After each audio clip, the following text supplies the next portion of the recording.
Hi, and welcome to English 210, the first part of the British Literature Survey. I'm Dr. Marshall, and I'm looking forward to spending the quarter taking you through the literature of medieval and early modern England. It happens to be my favorite periods of English literature, and so I have a great deal of fun teaching it.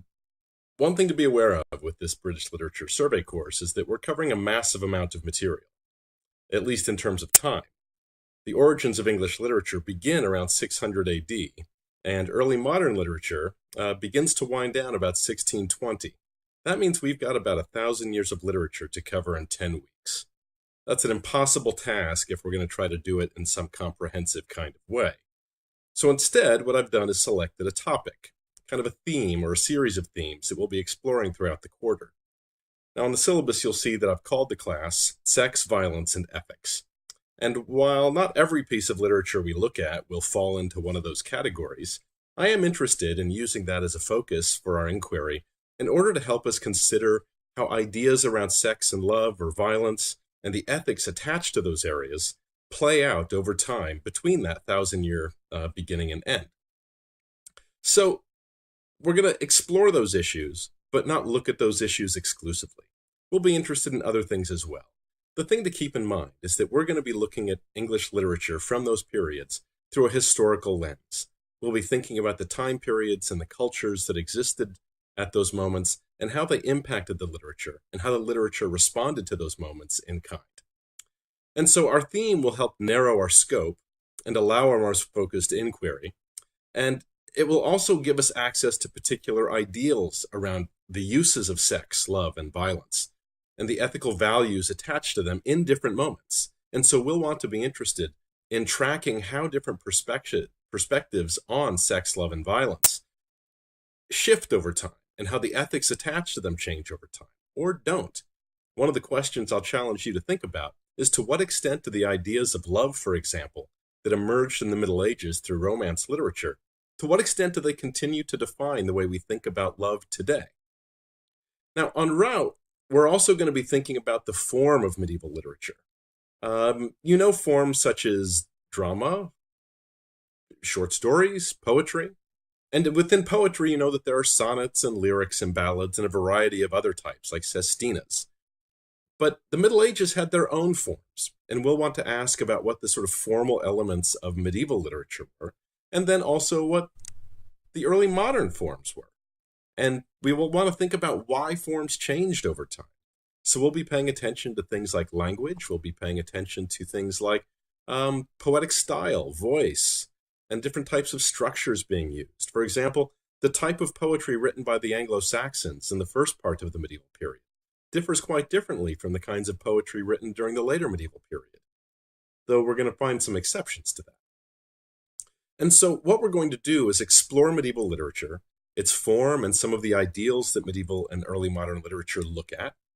And then we're also going to be thinking about how we learn, how we construct knowledge. Now, this is very important to me because there's a great deal of research that indicates that students don't learn as well when they're not aware of how they're learning. And so I want to keep you focused on how you learn. How do you construct knowledge? And how do we in literature construct knowledge? What is the process that we use? What are the ways that we approach texts? How do we ask questions? And where do we go to find answers? These are all going to be very important. And so we'll be making explicit the kinds of thinking that we engage in order to construct knowledge within literary studies. Now, hopefully that's something that you can begin to translate to other areas of your lives. So, for example, what about the workforce? Most students entering college, when asked why they're going to college, say, to get a job. Well, how does what you're learning in literary studies prepare you for a job? I want you to think about that, and I'm going to help you think about that. In fact, your final exam, I'm going to ask you for part of it to go find a job description for a job that you think sounds awesome. And then your essay is basically going to be to explain how what you've learned in British Literature 1 prepares you to do that job. Now, you're going to find that knowing Beowulf or the poetry of John Donne is not going to be what helps you make that connection. It's going to be the way you learn to think, the way you learn to approach texts, the way you learn to communicate. And so you're going to have to give some thought to how what you're doing as an English major is going to prepare you for life after school. Now, we're going to talk about the syllabus a bit, and I'll invite you to take a look at the syllabus. There are PDF versions of it on a couple of the tabs on Blackboard. Now, the other thing I'll point out is that just about everything that's on the syllabus is scattered throughout the different tabs on Blackboard. So you'll always be able to find what you need in order to make sure you're on top of what we're doing for class. So let's take a look at different sections of the syllabus so you know what you're getting into. And I'll talk you through it so that when we show up on Wednesday, if you have any questions that are more specific, you can ask them. So let's take a look at the beginning of the syllabus. We'll begin with the course outcomes. Now, course outcomes should be important to you because they describe what I'm challenging you to learn. They should also be important to you because they describe for you what it is I will be grading you on for each of the assignments that you do throughout the quarter. Now, the outcomes are also aligned to the goals that the English department has set for you, an English major. Now, you may not know that there are goals for the English major, but there are. And when you do your senior portfolio, you'll have to think about the ways in which you have met these goals that we've set for you. So the course outcomes really give you a way of thinking about what it is you're being asked to learn as a major. Now, in this class, I'm going to ask you to do several things. As you can see there, I'll ask you to construct an analytical argument about a major work or author in English literature, and also comparing two or more works and authors. And I'll ask you to apply conversancy with literary techniques, genre, and contexts to the analysis of a literary text. Now, together, what those mean is that I'm going to ask you to draw on what you know about literature to make critical arguments about the literature that we're studying in this class. The goal is going to be to create an argument. Now, the kind of argument I'm going to ask you to make is not the kind of I'm wrong, or I'm right, you're wrong type of argument that you may think of with that word. Instead, what I want you to do is explain what a text is saying and use evidence to support your claim that the text is saying that. Now, oftentimes texts are going to be complicated, and they may be saying multiple things that you've got to somehow work through. Now, next, I'll ask you to apply an understanding of the historical context or literary period of a work or author to your interpretation of a literary work. That means that I want you to be aware of the time and the kinds of ideas that were in circulation when the texts were being written. And in the assignments you'll do, you're going to have to make connections between the cultural moments that produce the texts and the texts themselves. Now, another part of this is drawing on basic elements of literature that you may have studied in 301A or 301 or 303A. So I'll ask you to define and describe the various elements common to literary texts, such as theme, symbol, and style. Now, again, in the analysis classes, you learned about these. So this is going to be a place for you to apply what you learned in those classes. And we'll be talking about how what you learned in those classes can be used in this class as we go through the quarter. Now, similar to that, I want you to employ critical vocabulary in discussing components of literature, such as allegory, imagery, symbolism, structures, figures of speech. And these are all things that you studied in the analysis classes as well. Finally, one of the big things we're going to be working on is applying secondary criticism to help you develop your arguments about the texts that we read. That means I'm going to have you reading some scholarly articles and one old text that will provide some context for our readings. And I want you to use those in order to think with. I want you to build your arguments by leveraging the ideas that you see there. And so these are the course outcomes that I'm going to ask you to be working on throughout the course as we use medieval and early modern literature to practice them. We'll be using a variety of texts throughout the quarter. Most of those I'll be providing you as PDFs that you can download from Blackboard or read on a tablet, a computer, or a phone, however you choose to do it. There are, however, two books that I would like you to purchase. The first is Beowulf, translated by Seamus Heaney. It's published by W.W. Norton. You can see the ISBN number for it right there. The other is Sir Gawain and the Green Knight, translated by Simon Armitage. And it also is published by Norton, and you've got the ISBN. You can also find the ISBN on Blackboard or on the PDFs of the syllabus that you can find there. Now, I should say something about the readings I'm going to ask you to do. Literature in English during the medieval and early modern periods used a different kind of English than we use today. Today we speak what's called modern English. But over time, our language has evolved into modern English from earlier forms. For example, Beowulf was written in Old English, a form of the language that looks far more like German than it does English. Now, we won't be reading Beowulf in Old English because you'd have to take probably a quarter or two of literature classes focused on learning the language in order to be able to do that. We'll be reading a translation, but I will be exposing you to some examples of Old English and reading it for you so that you know what it sounded like. Now, we find Middle English emerging in the later medieval period, and Sir Gawain and the Green Knight is written in Middle English. However, I'm not going to ask you to read that in Middle English. I will, however, ask you to tackle Middle English when we read Chaucer. Now, Middle English is going to be different from modern English, different from early modern English, and it will pose a challenge. But I'll provide you with some support, and we'll work through it together. Now, early modern English you're probably much more familiar with from having read early modern poetry or Shakespeare plays or Marlowe in other courses or in high school. So that shouldn't be too big a challenge for you. So in sum, you do need to buy 2 books. The rest of the readings will be provided on Blackboard as PDFs. I've developed 5 types of assignment that will give you opportunities to demonstrate your learning in the course. One of them you'll be completing 3 times. Now, the first that you see there is what I'm calling an explanatory summary and application paper.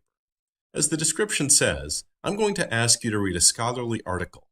I'm going to ask you to become conversant with that article, which means you understand it well enough that you can begin to work with and use the ideas there. Now, I'll ask you to summarize that article, and then I want you to pick one of the ideas, and you'll take that idea and use it to make some kind of a brief argument about one of the course texts. Now, that will be related to what you see several bullets down, quotation explanations. And this is the one that you'll be doing 3 times. Now, this is similar to, but much shorter than the summary and application paper. And the assignment sheet that's posted on Blackboard gives you an example of what one of these looks like. In effect, what it asks you to do is take one idea from a scholarly article and use it to make a meaningful claim about one of the course texts. Now, these are going to be setting you up to complete a comparative analysis paper. This will be your final paper. And what will make this very different is that not only do you have to use a scholarly article, but you also need to make a comparison of 2 different course texts. Now, that argument can't just say they are different or they are similar. It needs to explain why the differences or similarities are significant. In other words, what can we learn from them? Now, there's 2 other types of assignment. Both are more exam-like. One is reading quizzes. I'm going to give you 5 of them over the course of, let's make it 4. I'll give you 4 of them over the course of the quarter. Now, these are not intended to trip you up if you didn't do the reading. Instead, they're intended to be easy points. If you keep up with the reading, these are easy points for you to get. Now, finally is the final exam. And the final exam, I've already given you a tip on in the opening of this video. I'm going to ask you to find a job description and explain how the course and what you've learned in it equips you to do that job. But the final exam is also going to ask you to define some basic terms that emerge throughout the course. In addition, they'll ask you to identify a couple of passages and the authors that wrote them, and a couple of key things about those passages. So these are the assignments. I'm toying with 1 extra credit idea, but I haven't made up my mind yet. So that should be something you ask me about on Wednesday. Now, I'll be assigning your course grade out of a total of 400 points. And those points you can see back on the assignments page. Now, one thing I should be clear about is that I tend to have fairly high standards, and I'm going to push you hard. But I'm also going to give you whatever support you need so that you can succeed. One thing I'm going to need you to do, though, is let me know when you're struggling, or let me know when you have questions or you're uncertain about something, and I'll be there to help you. Now you can see here how I have broken out the grading, and you can see what it will take to get an A, what it will take to get a B, and so on down the line. And on the very bottom, you can see the different point ranges that equate to each grade. Now, remember, I have high standards, but I'm going to be there to help. One thing that I've learned from talking to former students is that while I challenge students, they have a great deal of fun in my classes. So don't be intimidated. Just be ready to work and to work with me to find your own success. Now, the rest of the syllabus is pretty much boilerplate. Things that you've seen in other courses. The first is attendance. I think attendance is important because much of what we do in the course and much of the way we learn in the course is through discussion, conversation, exploring the literature together, and learning from one another. In addition, remember, in class, I'm going to be making explicit the ways in which we're constructing knowledge, and that's a key element of this class. So if you're not there, you're not able to learn that. So, what that means is that I will give you 3 absences. They can be used for whatever. You're too tired to get up, you feel sick, a death in the family, your car broke down. I don't care. Whatever the reason is your business. But you have 3 free absences. After 3 absences, though, I'll be deducting 1/3 of a letter grade from your final average for each absence. So make sure you're there. Next is tardiness. Tardiness can just be a distraction to everybody in the room, so please be on time. That being said, I understand that sometimes the Cajon Pass gets bottlenecked and people struggle to get here on time because of traffic. Don't make that a habit. If you need to, leave earlier. But if you're habitually or excessively late for class, I may just count you as absent, and that counts against your 3 absences. Next is classroom civility. Since we're going to be doing a lot of talking with each other, it's important that we show common courtesy to each other.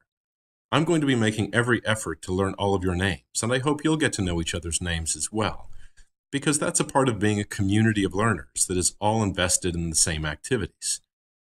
So, please make sure that you're not talking over others.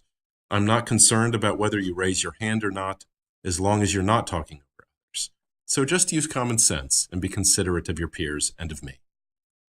Now, late work I won't accept, unless there are circumstances that you and I can both agree warrant accepting late work. So, while I say I won't accept late work, if you've had something happen that's preventing you from completing the work, talk to me about it, and we'll figure out how we proceed. Now, as with any class, if you have special needs that require accommodation, please contact Services to Students with Disabilities. Likewise, if you want some help with your writing, the Writing Center on campus can give you a hand. Finally, plagiarism. This is serious. Plagiarism is basically theft, and I won't tolerate it. If I catch anybody plagiarizing, my solution is simple. I will simply fail that person for the course. Period. So, I don't think you'll do that, but I have to say that. So, do your best, work hard, and I'm there to help you.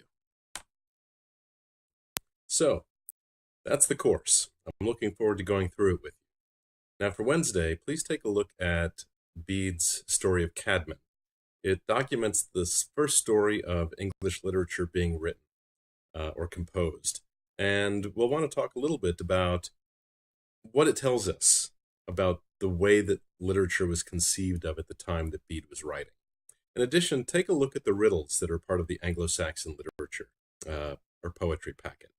You can find those on the Readings tab in the Anglo-Saxon folder. So until Wednesday, enjoy your reading, and I'll see you then.